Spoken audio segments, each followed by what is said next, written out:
The pen shook in her hand as Christmas lights glittered above mocking smiles. In the middle of the grand party, Elena Vale, still in her simple coat, signed the divorce papers with tears sliding down her cheeks. People whispered that she was nothing without her husband, just a pretty woman who got lucky. No one noticed her quiet strength, and no one knew she was a billionaire. Elena placed the signed papers neatly on the table as if they didn't contain the last pieces of her heart. The music continued, soft and cheerful, but it sounded distant, like it belonged to another world where pain didn't exist. Around her, the guests returned to their laughter, their clinking glasses, and their polished conversations as if her heartbreak was only a small performance meant to entertain them. A few women in glittering gowns glanced at her with pity, but it wasn't kind pity, it was the kind that felt like a silent insult. Like she had fallen from grace, and they were glad it wasn't them. Her husband's sister, Marissa, stepped closer with a smile sharp enough to cut through silk. "Well," she said sweetly, loud enough for others to hear, "at least you got to experience luxury for a while. Not everyone gets that chance." Elena didn't answer. She kept her eyes low, not because she was ashamed, but because she refused to give them the satisfaction of seeing her break completely. She had learned a long time ago that some people didn't deserve your words. Marissa leaned in closer, pretending to adjust the collar of Elena's coat like they were old friends. "You should be grateful we're doing this peacefully," she whispered. "My brother could have ruined you. But he's merciful." Elena's fingers curled slightly, her nails pressing into her palm. Merciful. The word tasted bitter. Was it mercy that her husband chose to embarrass her at a Christmas party? Was it mercy to make her sign the end of her marriage in front of people who already believed she was replaceable? Was it mercy to strip her of dignity while pretending he was a gentleman? Across the room, her soon-to-be ex-husband, Damien Cross, stood tall in a tailored suit, smiling like a man who had already won. His arm was wrapped around another woman, tall, glamorous, dripping in jewels. The guests surrounded them like they were royalty. Damien leaned down, whispering something into the woman's ear, and she laughed loudly, turning her gaze toward Elena as if she were looking at something beneath her. Elena felt her stomach tighten, but she refused to show it. She had spent years being the quiet wife, the lucky woman who married well. She had played the role Damien wanted, soft-spoken, obedient, graceful. She had hidden her opinions, her intelligence, her strength. She had hidden her true identity, because she believed love should be built on character, not fortune. But Damien never loved her character. He loved control. He loved the idea that Elena was dependent on him. A waiter passed by holding a tray of champagne. Elena reached for a glass, her hands still trembling. The waiter paused, then gave her a sympathetic look. His voice was gentle. "Ma'am, are you okay?" Before Elena could respond, Marissa snapped, "She doesn't need your pity. Just do your job." The waiter flinched and hurried away. Elena watched him go, and something stirred inside her, not anger, but recognition. She knew that look. She had seen it before. The look of someone treated like they were invisible. Then, suddenly, Damien's voice cut through the room. "Elena," he called, loud and proud, like he was calling a servant. Every head turned. Elena slowly lifted her eyes. Damien walked toward her with slow confidence, his new woman trailing behind him like a trophy. The crowd watched eagerly, waiting for the final humiliation. Damien stopped in front of Elena and smiled as if he were doing her a favor. "I hope you understand," he said, "this is for the best. You were never really my equal." The room went silent. Elena's throat tightened, but her voice came out calm. "I understand," she said quietly. Damien smirked. "Good. Then you'll leave tonight without making a scene." Elena held his gaze, her eyes steady now.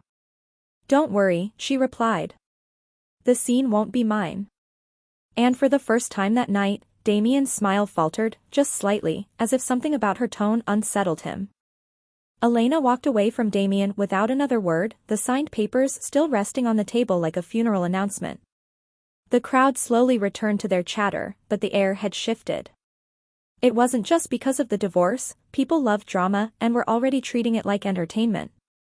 No, the shift was because Elena's calm didn't match the humiliation they expected. A woman who was losing everything was supposed to collapse, to beg, to cry harder. Elena didn't. She stepped into a quieter hallway lined with gold-framed portraits and Christmas garlands that smelled faintly of pine. Her breath came out shaky, not because she feared Damien, but because heartbreak always leaves a bruise, no matter how strong you are. She pressed her fingers against her chest, trying to steady the ache. Her phone buzzed. One message. "I'm here." No name was needed. Elena's body stiffened, then softened at the same time. For a moment, she closed her eyes. The storm in her heart didn't vanish, but it stopped swallowing her whole. She looked toward the entrance of the estate. The doors were open, letting winter air spill inside. And through those doors, she saw movement of men in dark coats, security-like, calm, focused. They weren't loud. They weren't rushing. But they carried the kind of discipline that made people step aside without being told. Behind them walked a man with silver hair, a strong jaw, and a presence so heavy it seemed to quiet the world around him. He wasn't dressed in flashy luxury. His suit was simple, dark, and tailored perfectly, and yet every step screamed authority. He didn't look around like he needed permission to be there. He moved as if the building belonged to him. The guests at the edge of the hall noticed first. Conversations began to fade, one by one, like candles being blown out. People turned their heads, eyebrows lifting, mouths parting slightly. Then the whispers started. "Wait, is that? No way. It can't be." Even Damien, still standing by the table with his arm around the glamorous woman, slowly straightened. His smile faded as he watched the man walk in. The trophy on his arm tightened her grip, sensing the tension, trying to understand why suddenly the room no longer felt like it belonged to them. Marissa was the most shaken. Her face drained of color, and the smugness that had danced on her lips all night vanished in an instant. She stared as if she had just seen a ghost. Elena stayed still. She didn't run. She didn't wave. She didn't cry. She simply watched as the man's eyes scanned the room, calm, sharp, powerful, until they landed on her. And in that moment, the entire world seemed to pause. He didn't hesitate. He walked straight toward Elena, past the shocked guests, past Damien's frozen expression, past every whisper that suddenly sounded like panic. When he reached her, his expression softened in a way that made it even more terrifying to everyone else. He lifted one hand and gently touched Elena's cheek, wiping away the tear she hadn't realized was still there. "My daughter," he said quietly, but the words carried weight. "You should never have had to endure this." Gasps rippled across the room like a wave. Damien's mouth opened slightly, but no sound came out. The woman on his arm stepped back like she suddenly wanted nothing to do with this moment. Marissa looked like she might faint. Because everyone knew that face. Everyone knew that name. Jonathan Vale.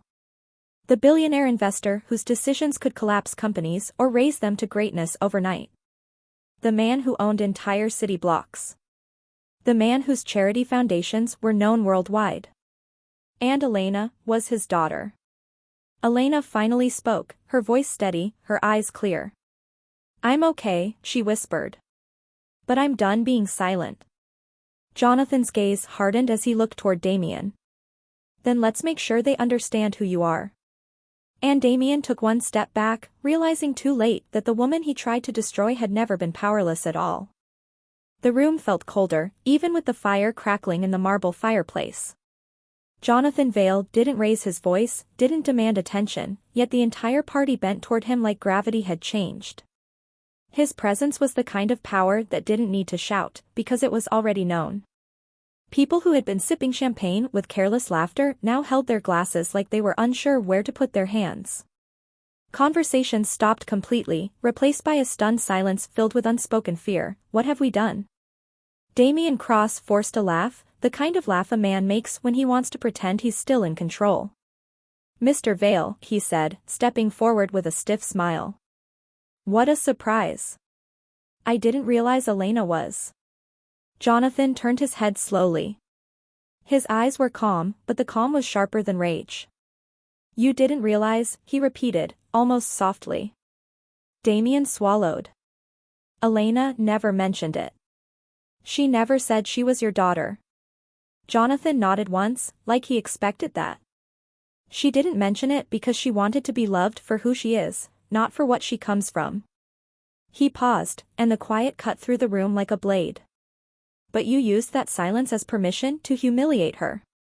Damien's jaw tightened. His new girlfriend, Cassandra, took a half step back, her confidence draining as she realized she just aligned herself with the wrong man. Marissa tried to speak, but her voice caught in her throat. She looked around as if someone might rescue her from the consequences she had been so eager to create. Jonathan's gaze drifted over the guests, the ones who smirked, the ones who whispered, the ones who watched Elena sign her divorce like it was a show. No one could hold his eyes for more than a second. Then he looked back at Damien. You arranged this, Jonathan said, gesturing toward the table. At a Christmas party. In front of strangers. You turned her pain into entertainment. Damien lifted his hands in defense. It wasn't like that. Elena and I just grew apart. This is adult life. It happens. Elena's voice cut through the tension, gentle but firm. No, she said. Everyone turned to her instantly. Growing apart is not the same as being shamed. She stepped forward, her shoulders no longer hunched. Her eyes didn't look tired anymore, they looked awake. The kind of awake that comes when someone realizes they've been surviving for too long and finally decide to live. Marissa scoffed nervously. Oh please, Elena, she snapped, trying to pull back the control she'd lost. Don't act like a victim. You married into wealth. You should have known how this world works. Elena turned toward her slowly. I did, she said. That's why I wanted to see who you really were when you thought no one powerful was watching. Marissa froze. Jonathan's expression darkened. And now you know, he said. Damien tried again, forcing charm into his voice. Mr. Vale, I assure you, Elena will be taken care of. The settlement is fair. Jonathan's lips curved into a small, almost pitying smile. A settlement, he repeated. Then he pulled a thin folder from the man beside him, quiet, efficient, professional. Do you know what's fair, Mr. Cross? He opened the folder and looked down at the documents inside. Fair is you realizing the moment you mocked my daughter was the moment your entire future changed. Damien's face twitched. What are you talking about? Jonathan lifted his eyes. The Cross Group, your company. The one you're so proud of. He paused. I own 47% of it. A sharp gasp filled the room. Glasses trembled in hands. Damien staggered, blinking as if he'd misheard. That's impossible. Jonathan calmly shut the folder. It was quiet ownership, he said. Because Elena asked me not to interfere. He glanced at Elena. But tonight, she no longer wants silence. Elena inhaled, her voice steady. I don't. Jonathan nodded once. Then neither do I. And Damien's knees almost buckled, because he finally understood he hadn't just lost a wife. He had declared war on the wrong family. Damien's lips parted, but no words came. His face, once polished with arrogance, now looked pale and shaken, like a man standing on a bridge he didn't realize was collapsing beneath him. Around them, the guests stood frozen, trapped between curiosity and fear. The same people who had laughed at Elena minutes ago were suddenly desperate to disappear into the decorations, to become invisible under twinkling lights and expensive perfume. Jonathan Vale didn't move quickly. He didn't need to. He simply turned slightly, and one of his assistants stepped forward with a tablet in hand. The assistant's voice was calm, businesslike, almost gentle. Mr. Cross, he said, the board meeting has been moved up. Effective immediately. Damien blinked. Board meeting? Jonathan's eyes stayed locked on Damien. You're standing at a party while your company is about to enter an emergency session, he said. Funny how fast life changes when control slips out of your hands. Damien forced himself to stand straight. You can't do this, he snapped, trying to claw back dignity. I built Cross Group. You can't just take it away because of personal issues. Jonathan's expression didn't change. You didn't build it alone, he replied. You inherited influence, relied on favors, and spent years making careless enemies. And you underestimated the one person who would have protected you. Damien's eyes flicked toward Elena for the first time, not with superiority, but with fear. Elena, please. That single word, please, sounded unfamiliar coming from him, like it didn't belong on his tongue. The room held its breath. Everyone expected Elena to soften. Everyone expected the quiet woman to forgive, to shrink, to settle for a gentle exit. But Elena didn't beg anymore. She stepped closer, her voice low, steady, and heartbreakingly calm. Do you remember what you said to me earlier tonight? She asked. Damien swallowed. Elena. You said I wasn't your equal, she continued, her eyes piercing. You said I should leave without making a scene.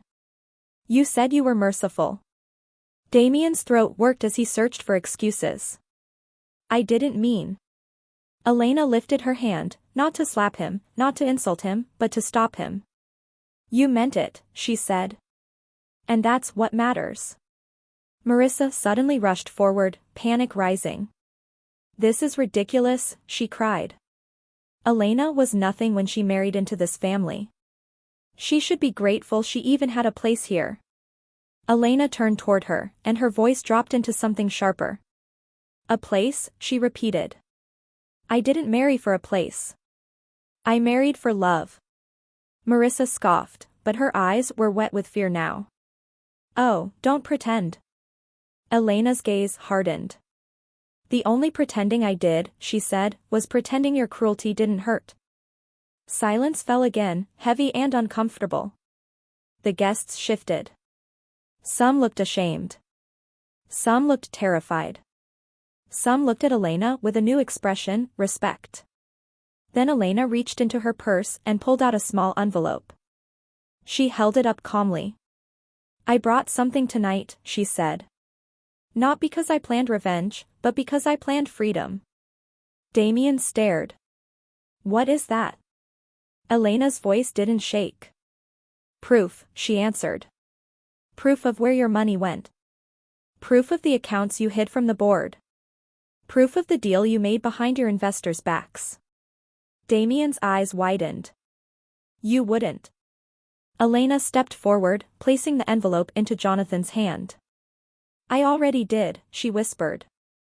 Jonathan opened it just enough to glance inside, then looked at Damien with quiet finality.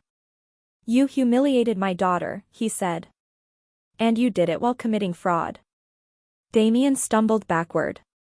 Cassandra immediately let go of him, backing away like he was poison. And for the first time, Elena saw what real consequences looked like. Not screaming. Not violence. Not chaos. Just the slow, inevitable collapse of someone who thought they were untouchable. The Christmas music still played, but now it sounded eerie, like a celebration that no longer belonged to anyone in the room. Damien stood frozen, his mouth slightly open, his face stripped of every trace of arrogance. The envelope in Jonathan Vale's hand wasn't just paper, it was a mirror, reflecting every secret Damien thought he buried deep enough. Jonathan didn't shout. He didn't threaten. He simply nodded to his assistant, who tapped the tablet once more. A quiet vibration filled the room as phones began buzzing one after another, board members, investors, executives. Whispers turned into frantic murmurs. Damien's voice cracked. You can't destroy me like this, not tonight. Elena looked at him for a long moment. Not with hatred. Not with satisfaction. Just with the exhausted clarity of someone who finally sees the truth without illusions. I'm not destroying you, she said softly. You destroyed yourself. I just stopped protecting you. Those words landed harder than any scream ever could. Marissa tried to speak again, but the room had already turned against her. The women who once stood with her now shifted away, pretending they hadn't joined in the mockery. The men who once laughed at Elena's quietness now avoided eye contact, afraid that their own cruelty might be remembered too. And then it happened, the moment karma became undeniable. A man in a dark suit entered quickly, scanning the room. He went straight to Damien and leaned close, whispering something urgent. Damien's eyes widened, and his knees visibly weakened. "What?" Damien whispered back. "No, that's not possible." The man spoke again, louder this time, because panic made him careless. "The board has voted. You've been removed as CEO. Your accounts are under investigation. They're freezing your assets until everything is reviewed." The room exploded into gasps. Damien stumbled backward, grabbing the table for support. His glass tipped over, champagne spilling across the divorce papers like a final insult to the life he thought he controlled. Cassandra stepped even farther away, her face twisting in disgust. In one moment, she went from proud trophy to distant stranger. Elena watched quietly. She didn't smile. She didn't celebrate. She didn't need to. Her victory wasn't in Damien's downfall, it was in her own release. Jonathan stepped closer to his daughter, his voice gentle now. "Are you ready to leave?" he asked. Elena nodded, swallowing the last tight knot in her throat. "Yes," she whispered. "But not like before." She walked past Damien slowly, not as the discarded wife, not as the woman people pitied, but as someone who had finally stepped into her own identity.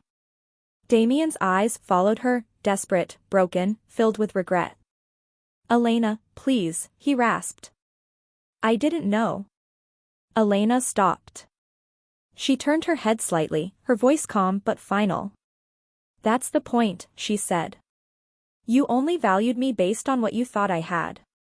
You never cared who I was." She looked around the room at every guest who had watched her humiliation like it was entertainment. "And for everyone here," she added, her voice rising just enough to be heard, "remember this, respect isn't something you give only to people with power. Respect is what you give because someone is human." No one spoke. No one argued. They couldn't. Elena walked out with Jonathan beside her, the cold winter air outside hitting her face like freedom. Snowflakes drifted softly under the streetlights, and for the first time in years, Elena felt light, not because life was perfect, but because she was no longer trapped. Behind her, the party remained frozen in shock, but Elena didn't look back. She didn't need revenge. She didn't need applause. She had something better. A new beginning.